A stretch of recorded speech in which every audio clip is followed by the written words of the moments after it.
Katër anëtarët e familjes Kola humbën jetën në mënyrë tragjike në Itali mbrëmjen e së mërkurës.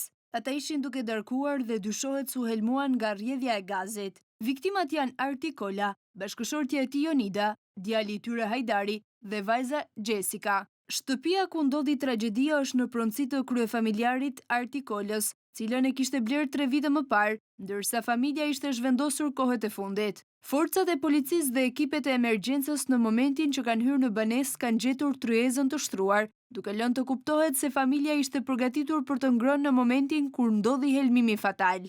Vëlla i Artit ka njoftuar policinë, pasi nuk ka arritur të komunikojë me ta. Karabinierët që mbërritën të parët në vend ngjarje shfaqën probleme shëndetësore nga gazi, por fatmirësisht ndodhen jashtë rrezikut për jetën. Ndërkohë, vëllai i kryefamiljarit ka pësuar helmim më të rëndë dhe është transportuar me urgjencë në spital, ku po merr trajtim mjekësor.